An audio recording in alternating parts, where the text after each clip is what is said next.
अस्सलामुअलैकुम स्टूडेंट्स। जैसे कि हमने इससे प्रीवियस लेक्चर में जो है वो 2018 के सेक्शन बी को जो है वो कवर किया था। आज हम कवर करने जा रहे हैं second year computer science HST part 2 के जो है वो हम देखेंगे कि 2018 के सेक्शन सी में जो है वो कौन कौन से क्वेश्चंस आए हैं और उनके आंसर्स क्या हैं।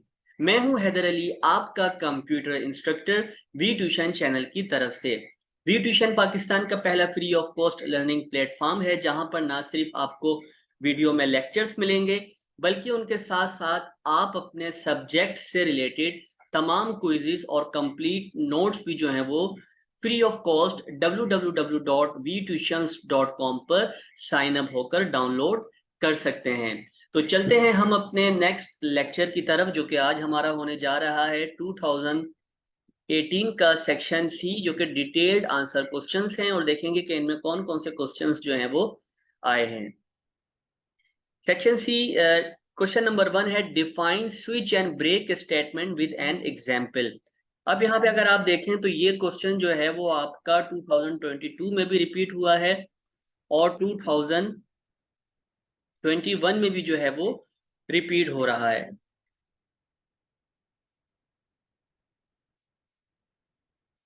ठीक है, तो वहां पर जाके जो है वो आप इसका आंसर देख सकते हैं। क्वेश्चन नंबर 2 है write the general form syntax of for and while loops. यहाँ पर जो है वो आपने फोर एंड वाइल लूप की जो जनरल सिंटेक्स होता है वो आपने यहाँ पे लिखना है। In C language the general syntax for the for loop is.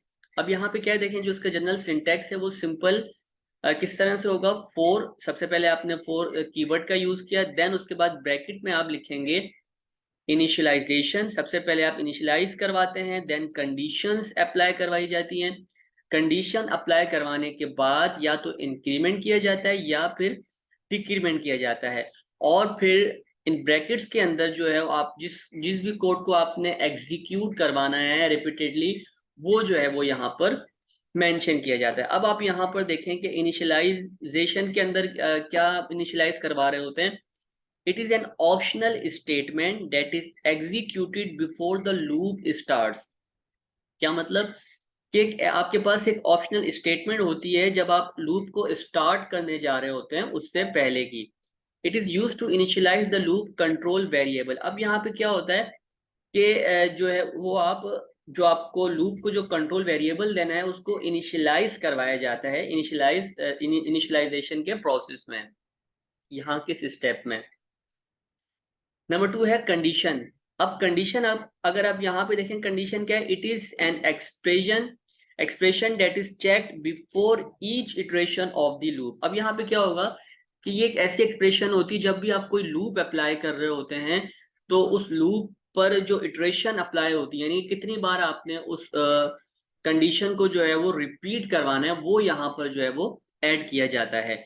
If the condition is true the loop continuous, otherwise it terminates. अब यहाँ पे क्या है कि जब तक कंडीशन ट्रू होती रहेंगी लूप जो है वो आपका एग्जीक्यूट होता रहेगा।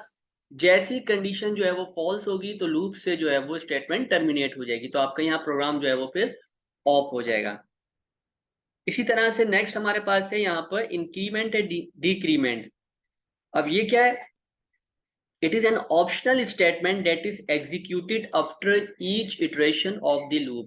अब यहाँ पे क्या है, ये भी एक ऑप्शनल स्टेटमेंट होती है। इसमें क्या होता है कि जब आप किसी भी स्टेटमेंट पर लूप अप्लाई कर रहे होते हैं तो उस लूप पर जो है वो या तो आप उसको इंक्रीमेंट करवाते हैं, यानी वन बाय वन उसको जो है वो ऐड करवा रहे होते हैं, या फिर उसको जो है वो डिक्रीमेंट करवाते हैं। डिक्रीमेंट का मतलब जो भी वैल्यू दी गई है उसमें से वन बाय वन वैल्यू को जो है आप वन बाय वन या जो भी कंडीशन आपने दी है उसके मुताबिक जो है उसको डिक्रीमेंट यानी कि कम करवाया जाता है। It is use to modify the loop control variable. अब यहाँ पे क्या है कि जो भी लूप वेरिएबल है उसको कंट्रोल करने के लिए, उसको मॉडिफाई करने के लिए, चेंज करने के लिए जो है वो हम इंक्रीमेंट या डिक्रीमेंट ऑपरेटर का यूज करते हैं।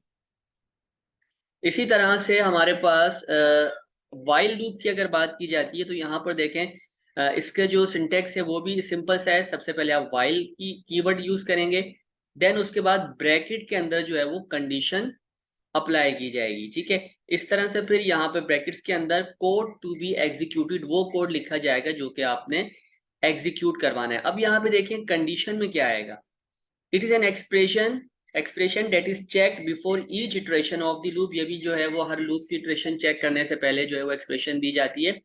If the condition is true the loop continuous, otherwise it terminates. अब यहाँ पे क्या है कि अगर आपकी कंडीशन ट्रू होगी तो लूप जो है वो एग्जीक्यूट होता रहेगा कंटिन्यू, जैसी वो फॉल्स हो जाएगी तो जो लूप जो है वो टर्मिनेट्स हो जाएगा। In both cases, the code to be executed repeatedly in written inside the curly braces following the loop statement. अच्छा,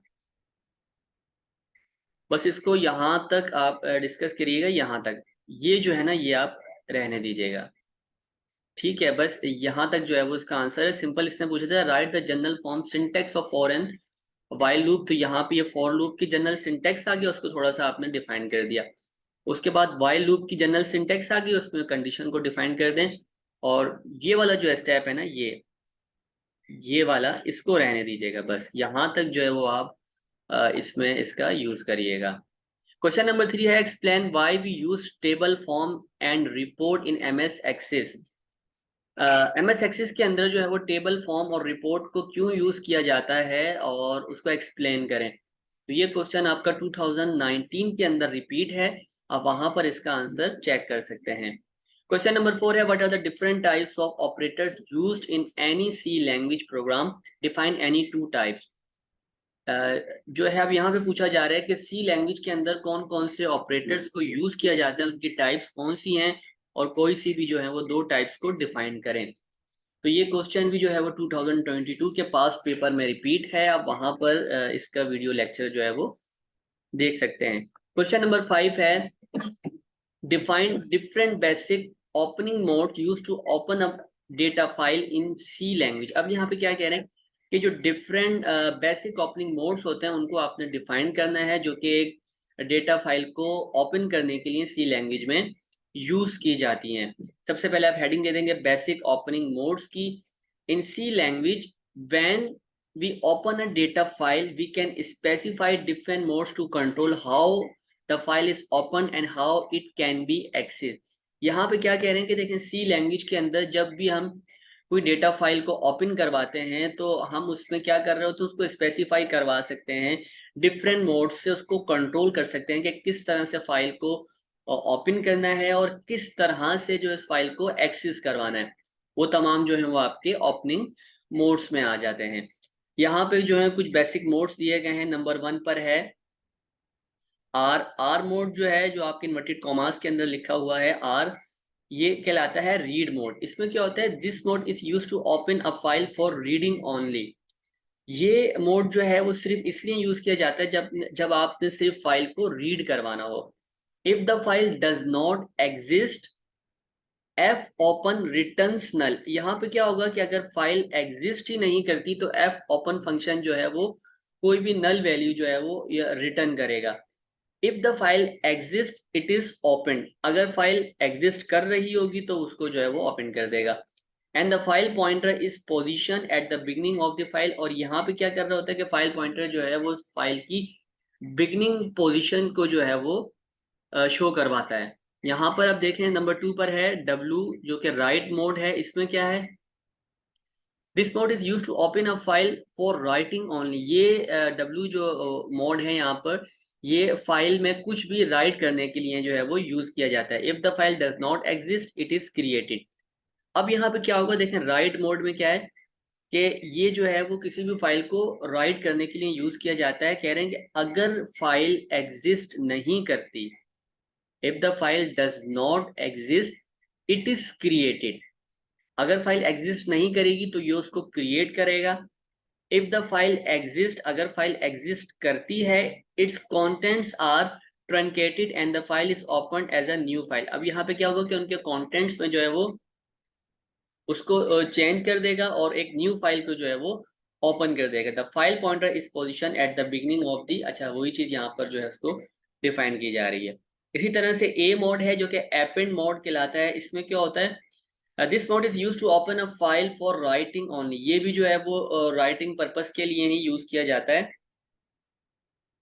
if the file does not exist it is created, इसमें भी क्या होता है कि अगर फाइल क्रिएट नहीं हुई भी है तो उसको वो क्रिएट करेगा। इफ द फाइल एग्जिस्ट, अगर फाइल एग्जिस्ट कर रही है, the file pointer is position at the end of the file. अब यहाँ पे क्या होता है कि फाइल पॉइंटर जो है वो किसी भी फाइल की एंडिंग पोजीशन पर जो है वो चला जाता है। So new data is append to the new end of the file. अब यहाँ पे क्या होगा कि जो न्यू डेटा होता है उसको आप एंड ऑफ द फाइल में जो है वो एपेंड करवा सकते हैं, यानी कि इस मोड को जो है वो आप राइट करवा सकते हैं। इसी तरह से हमारे पास है plus are mode, read and write mode कहलाता है। जब अगर प्लस लग रहा है वहां पर, तो इस मोड में क्या होता है, this mode is use to open a file for both reading and writing purpose. अब यहाँ पे रीडिंग के लिए भी यूज कर सकते हैं उसको, राइटिंग के लिए भी यूज कर सकते हैं। If the file does not exist fopen returns null. अब यहाँ पे क्या होगा कि अगर फाइल एग्जिस्ट नहीं कर रही तो एफ ओपन फंक्शन जो है वो नल रिटर्न करेगा। और if the file exist it is open, अगर फाइल एग्जिस्ट कर रही है तो वो ओपन हो जाएगी। And the file pointer is position at the beginning of the loop. ठीक है, अब यहाँ पे WR है, WR read and write mode के लिए यूज होता है। This mode is use to open a file for both reading and writing. ये रीडिंग के लिए भी यूज किया जाएगा और राइटिंग के लिए भी यूज किया जाएगा। If the file does not exist it is created. अब यहाँ पे क्या है कि अगर फाइल एग्जिस्ट नहीं कर रही तो वो क्रिएट हो जाएगी, और अगर फाइल एग्जिस्ट कर रही है तो its contents are truncated and the file is open a new file. और वो जो है वो न्यू फाइल में जो है वो ओपन हो जाएगी और उसके कंटेंट्स को जो है वो चेंज कर दिया जाएगा। इसी तरह से प्लस ए जो कि रीड एंड एपेंड मोड के लिए यूज किया जाता है। This mode is use to open a file for both reading and writing. ये जो है वो ये भी रीडिंग एंड राइटिंग के पर्पस के तौर पर यूज होता है। इसमें क्या होता है कि if the file does not exist it is created. इसमें भी क्या होगा कि फाइल अगर एग्जिस्ट नहीं कर रही तो उसको क्रिएट कर देगा, और अगर फाइल एग्जिस्ट कर रही है तो फाइल पॉइंटर जो है वो उस फाइल की एंडिंग पोजीशन पर जो है वो चला जाएगा। क्यों चला जाएगा? So new data is appended to the end of the file, ताकि जो न्यू डेटा है उस फाइल की एंड में जो है वो स्टोर किया जा सके। क्वेश्चन नंबर 6 है, व्हाई इज DBMS यानी कि database management system necessary for any big organisation. किसी भी एक बड़ी ऑर्गेनाइजेशन के लिए जो है वो डेटाबेस मैनेजमेंट सिस्टम क्यों जरूरी होता है? सबसे पहले आप यहाँ पे लिखेंगे DBMS database management system is necessary for any big organisation for the following reasons. इन वजूहात की बिना पर जो है वो डेटाबेस जरूरी समझा जाता है किसी भी बड़ी ऑर्गेनाइजेशंस के लिए। नंबर 1 पे आप हेडिंग देंगे data organisation and management. A DBMS enables an organization to store, organize and manage large amounts of data in a structured and efficient manner। अब यहाँ पे क्या कह रहे हैं कि DBMS जो है वो तमाम जितनी भी ऑर्गेनाइजेशन होती है उनको इनेबल करता है स्टोर करने के लिए, मुनज़्ज़म ऑर्गेनाइज करने के लिए, या जो बहुत ज़्यादा तादाद में बड़ी अमाउंट में जो लार्ज अमाउंट में जो आपका डेटा होता है उसको एक स्ट्रक्चर्ड फॉर्म में या एफिशिएंट मैनर के अंदर लाने के लिए DBMS ऑर्गेनाइजेशन का जो है वो यूज़ किया जाता है। With a DBMS data is stored in tables. इसमें क्या होता है कि DBMS के अंदर जो है वो डेटा को टेबल्स के अंदर भी स्टोर किया जाता है with defined relationship with them. इसमें क्या होता है कि उस टेबल के अंदर जो भी रिलेशनशिप्स होते हैं उन के जो जिस टाइप का आपने डेटा वहां पे यूज किया है वो उसमें डिफाइन किए जाते हैं। Making it easy to access, query and update data, ताकि उसको इजी एक्सेस किया जा सके, उनकी क्यूरी को एक्सेस किया जा सके, या फिर जो है वो डेटा को इजीली जो है वो अपडेट किया जा सके। क्वेश्चन नंबर इसी में नंबर 2 हेडिंग है data security. A DBMS provide various security features that help to ensure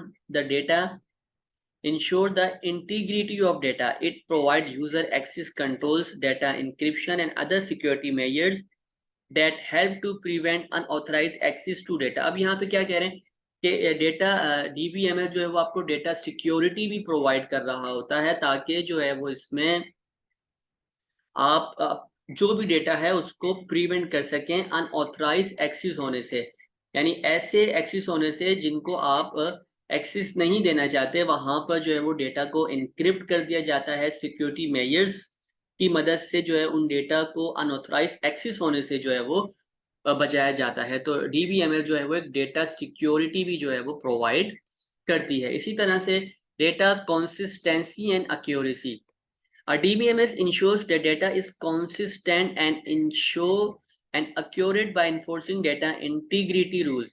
This ensures that data is entered into the database in a consistent manner, reducing the risk of errors and inconsistency. अब यहाँ पे क्या कह रहे हैं कि data इनकॉन्सिस्टेंसी से मतलब क्या है कि उसकी एक्यूरेसी बहुत ज्यादा हाई रखी जाती है इसमें, और इसके अंदर जो है वो एक कॉन्सिस्टेंट मैनर से डेटा को इंटर किया जाता है। मतलब कि इसमें आपके पास डेटा रिडंडेंसी का जो प्रोसेस होता है, डेटा रिपीटिशन का जो प्रोसेस होता है, वो बहुत हद तक जो है वो कम कर दिया जाता है। इसी तरह से डेटा शेयरिंग एंड कैलिब्रेशन की अगर बात की जाती है, in a big organisation different departments and team need to share data and calibrate on projects. अब यहाँ पे क्या होता है कि एक बड़ी ऑर्गेनाइजेशन है, तो वहां पर जो डिफरेंट डिपार्टमेंट्स होते हैं, जो टीम्स होती हैं, वो आपस में डेटा को शेयर कर रही होती हैं, कैलिब्रेट कर रही होती हैं। तो उससे क्या होता है, ताकि जो है वो कैलिब्रेट करने की मदद से और जो भी किसी भी प्रोजेक्ट पे वो कर रही हैं, तो वहां पर उनको डेटा शेयरिंग करने में आसानी हो जाती है। अब जब डेटा शेयर किया जाएगा या फिर उनको जो है वो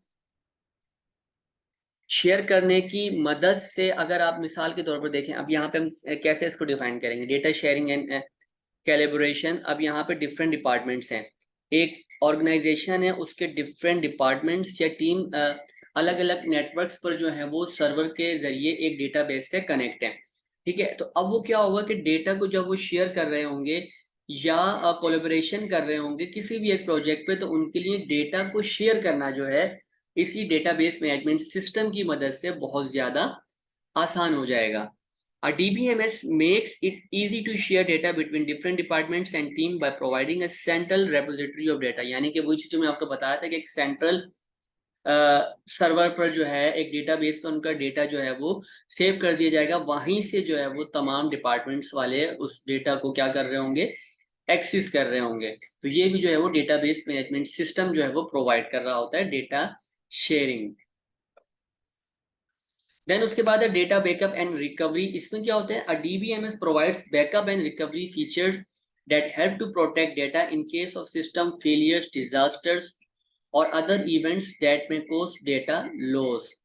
DBMS provides features like regular backups, recovery tools and replication options। अब यहाँ पे क्या है कि देखें, डेटा बैकअप एंड रिकवरी में ये होता है कि डेटाबेस मैनेजमेंट सिस्टम जो है वो आपको प्रोटेक्शन भी दे रहा होता है, आपके डेटा की प्रोटेक्शन भी दे रहा होता है। अगर आपका सिस्टम फेलियर्स की तरफ जाता है या आपका सिस्टम डिस्ट्रॉय हो जाता है किसी कंडीशन की वजह से, जो है वहां पर आपके सिस्टम ठीक से काम नहीं करते, क्रैश हो जाते हैं, कोई ऐसी प्रॉब्लम्स क्रिएट होती हैं, तो वहां पर जो है वो डीबीएमएस आपको बैकअप में भी डेटा जो है वो दे रहा होता है, ताकि अगर एक जगह से डेटा जो है वो रिमूव हो जाए या क्रैश हो जाए, तो वहां से आप जो है दूसरी किसी जगह से जाके उस डेटा को रिकवर कर सकें। तो डीबीएमएस जो है वो आपको बैकअप भी दे रहा होता है और रिकवरी ऑप्शंस भी जो है वो प्रोवाइड करता है। इसी तरह से आगे है scalability. As an organization grows, the amount of data it needs to store and manage also grows। अब यहाँ पे क्या है कि देखें, किसी भी ऑर्गेनाइजेशन को ग्रो करने के लिए जो अमाउंट ऑफ डेटा होता है उसको भी जो है वो आपको स्टोर करवाना पड़ता है और मैनेज करवाना पड़ता है, ताकि एक ऑर्गेनाइजेशन है वो ठीक से ग्रो कर सके।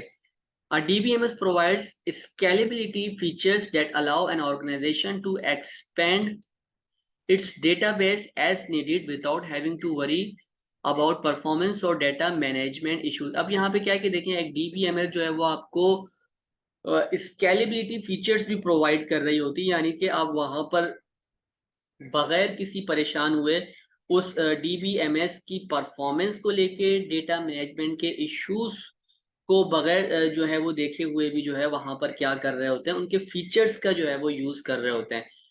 तो उनकी मदद से भी जो है आपकी ऑर्गेनाइजेशंस में डेटा को स्टोर करना, मैनेज करना बहुत ज्यादा आसान हो जाता है।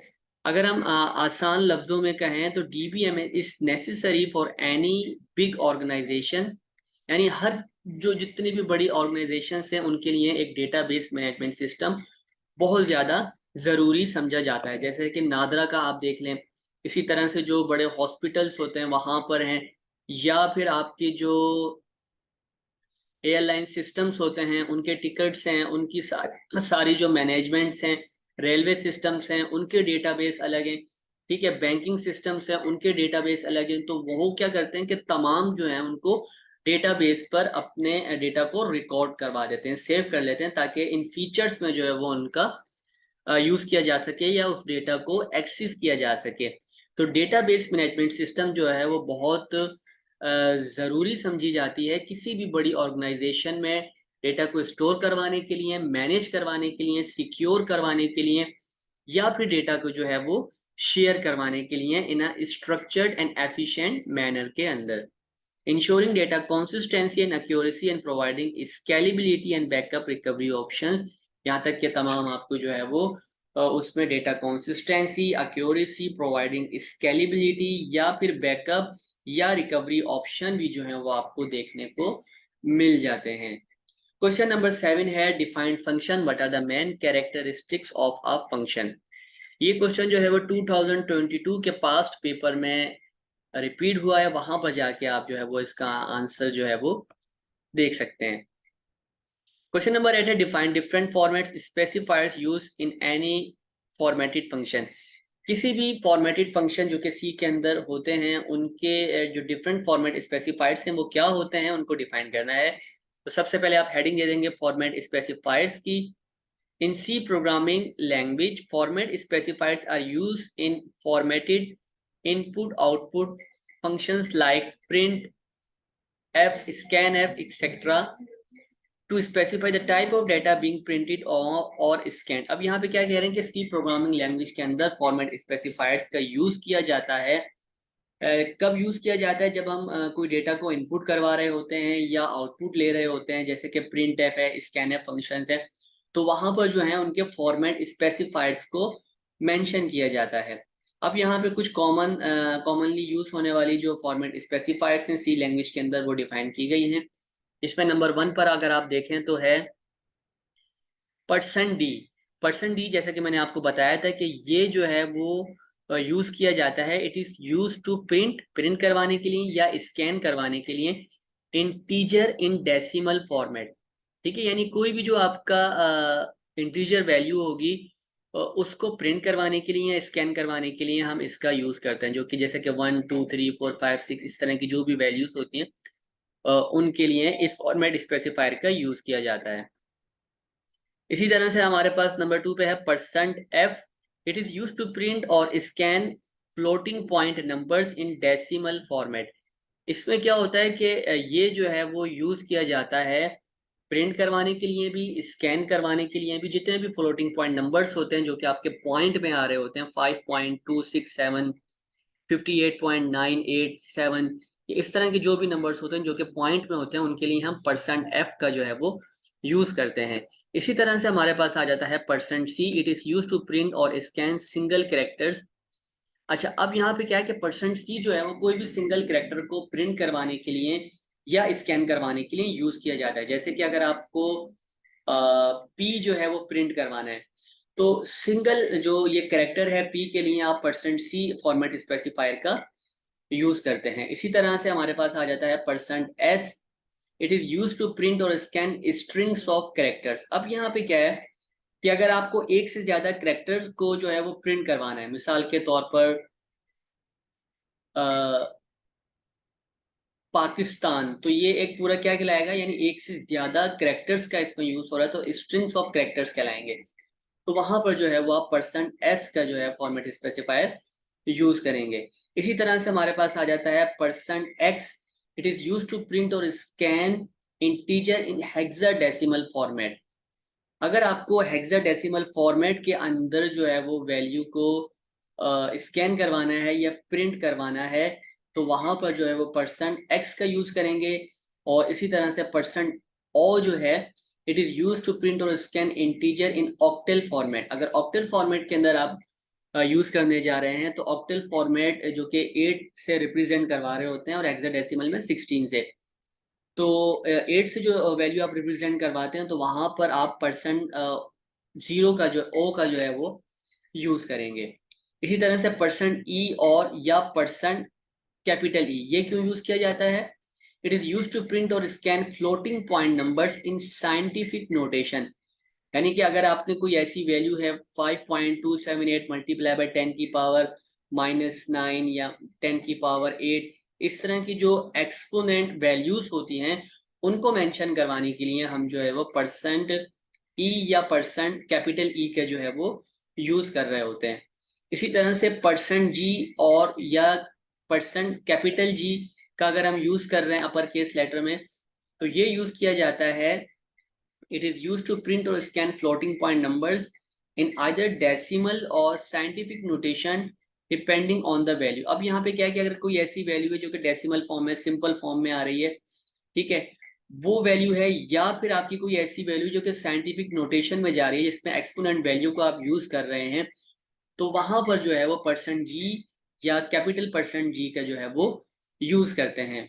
Here is an example of how to use format specifiers with printf and scanf function। अब यहाँ पे एक एग्जांपल दी है जिसमें आपको ये बताया जाएगा कि किस तरह से आपने फॉर्मेट स्पेसिफायर का जो है वो यूज करना है।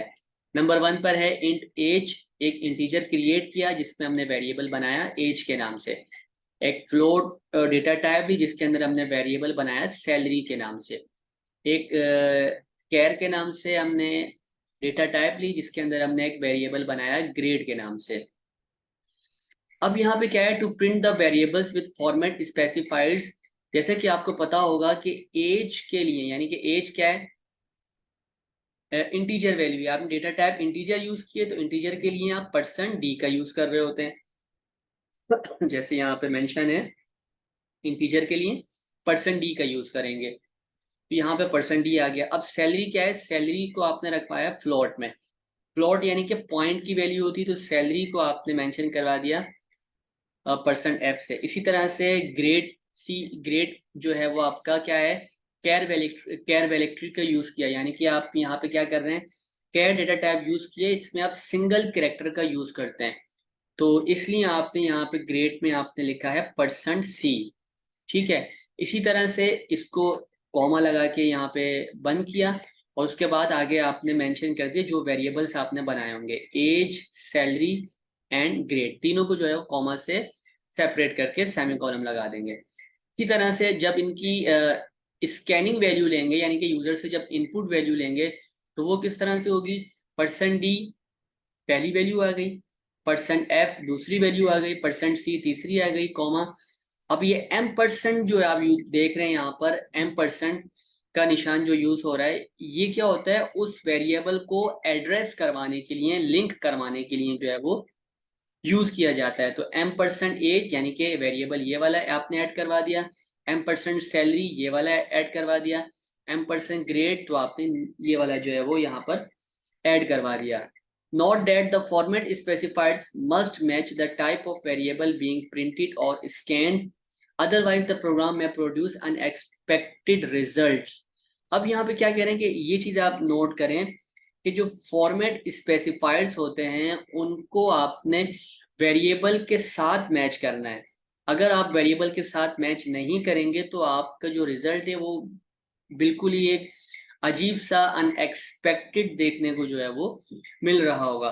प्रिंट जरूर हो रहा होगी, वैल्यूज अक्सर प्रिंट भी हो जाती हैं, लेकिन उनके जो आंसर्स हैं वो बिल्कुल आपको अनएक्सपेक्टेड मिलेंगे। तो इसका आपने ख्याल रखना है कि फॉर्मेट स्पेसिफायर्स को उनके वेरिएबल्स के साथ जो है वो यूज करना है। ये ऐसा नहीं हो सकता कि आप एज का वेरिएबल यूज कर रहे हो परसेंट एफ लगा रहे हैं, क्योंकि एज का जो वेरिएबल आपने बनाया है वो इंटीजर के साथ बनाया है, तो इंटीजर के लिए आप परसेंट डी का ही जो है वो यूज करेंगे। इसी तरह से सैलरी के लिए आपने फ्लोट की डेटा टाइप यूज की है तो परसेंट एफ यूज होगा, ये नहीं कि आपने यहाँ पर परसेंट सी का यूज कर लिया तो वो जो है वो आपको अनएक्सपेक्टेड रिजल्ट देखने को मिलेगा। क्वेश्चन नंबर 8 है, define the data types in MS axis. MS axis के अंदर डेटा टाइप्स जो है उनको आपने डिफाइन करना है। Microsoft Access is a relational database management system. Microsoft Access जो है वो आपका रिलेशनल डेटाबेस मैनेजमेंट सिस्टम कहलाता है, that uses the structured query language, जिसके अंदर आप SQL स्ट्रक्चर क्यूरी लैंग्वेज का भी यूज कर रहे होते हैं डेटा को मैनेज करने के लिए या उनको मैनिपुलेट करने के लिए। The data type in MS Access define the type of data that can be stored in a table और फील्ड। अब यहाँ पे क्या है कि डेटा टाइप जो MS Access के अंदर आप यूज कर रहे होते हैं एक टेबल या एक फील्ड को क्रिएट करने के लिए, स्टोर करने के लिए, वो जो है वो डिफाइन की जाती हैं। अब यहाँ पे कुछ डेटा टाइप्स अवेलेबल होती हैं MS Access में, जिसमें हमारे पास नंबर 1 पे आ जाती है text. It is used to store text data within the maximum length of 255 character. Text का जो आपके पास डेटा टाइप है वो आपकी टेक्स्ट डेटा को स्टोर करने के लिए यूज की जाती है। उसकी मैक्सिमम लेंथ जो है वो 255 तक होती हैं। 255 कैरेक्टर्स तक जो है आप उसको स्टोर कर सकते हैं।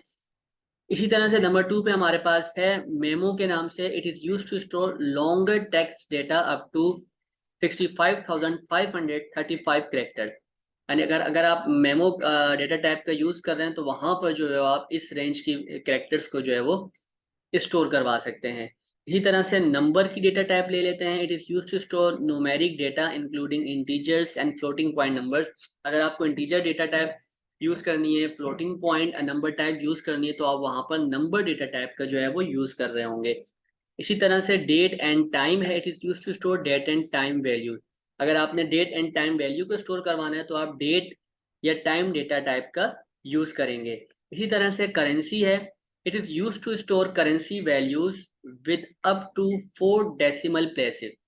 अब इसमें क्या है कि 4 डेसिमल प्लेसेस तक अगर आपको कोई करेंसी वैल्यूज को स्टोर करवाना है तो वो आप करेंसी की डेटा टाइप में जाकर स्टोर करेंगे। इसी तरह से नेक्स्ट हमारे पास आ जाता है यस नो। ये क्या है? It is used to store boolean values true और फॉल्स। अगर आपको ट्रू या फॉल्स में कोई वैल्यू को स्टोर करवाना है तब वहां पर जो है वो यस नो की डेटा टाइप को यूज कर रहे होंगे। इसी तरह से OLE object, it is used to store objects created in other application such as Microsoft Excel और वर्ड।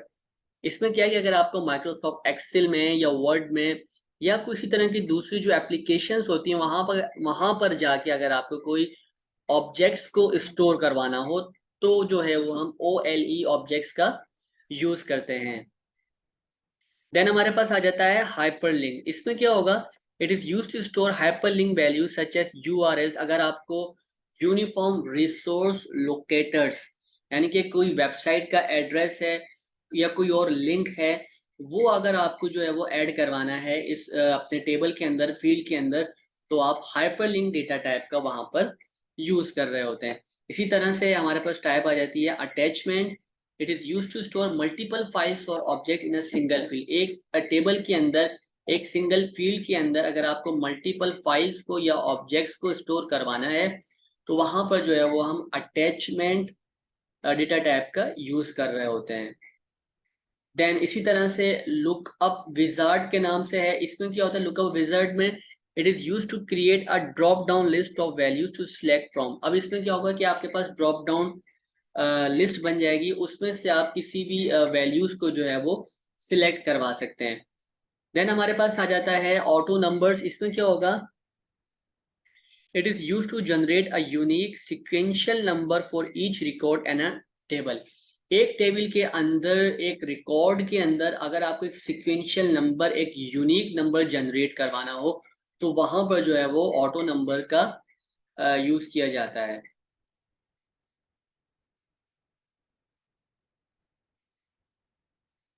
देन हमारे पास लास्ट में है calculated. It is use to store calculated values based on expressions और फॉर्मूलाज। अगर आपको कोई भी ऐसी वैल्यू जो कि किसी एक्सप्रेशन पर, किसी फॉर्मूलाज पर बेस करती है, वो स्टोर करवानी है तो आपको जो कैलकुलेटेड का ऑप्शन है या डेटा टाइप है उसको जो है वहां पर यूज करना पड़ेगा। It's important to choose the appropriate data type for each field to ensure efficient storage and retrieval of data. Additionally, some data types have specific properties that can be set such as field size और decimal places और further customize their behaviour. इसमें क्या कह रहे हैं कि देखें आप जो भी फील्ड देंगे उस फील्ड के मुताबिक ही जो है उसमें आप उनकी स्पेसिफिक प्रॉपर्टीज को मेंशन कर रहे होंगे। जैसे कि उसकी डेसिमल वैल्यूज हैं, ठीक है, तो वो डेसिमल कोई किसी का ग्रेड है तो वो जो है वो कैरेक्टर डेटा टाइप में यूज किया जाएगा। कोई जो है वो आपके पास टेम्परेचर वैल्यू है, कोई प्रेशर वैल्यू है, ठीक है, कोई जो है परसेंटेज की वैल्यू है तो वो आप वहां पर डेसिमल वैल्यूज का यूज कर रहे होंगे, ठीक है, पॉइंट में वैल्यूज आ जाएंगी। तो इस तरह से उन फील्ड्स के मुताबिक ही जो है उनके बिहेवियर को देखते हुए डेटा टाइप का यूज किया जाता है। ये था हमारा आज का लेक्चर जिसमें हमने 2018 के सेक्शन सी को जो है वो कवर किया और देखा कि इसमें कौन कौन से क्वेश्चंस आए हैं और कौन से जो हैं वो क्वेश्चंस रिपीट हुए हैं। तो मिलते हैं इंशाल्लाह नेक्स्ट वीडियो में। अगर आपको वीडियो पसंद आए तो इसको लाइक ज़रूर कीजिएगा। अपना बहुत सारा ख्याल रखिएगा। अल्लाह हाफिज।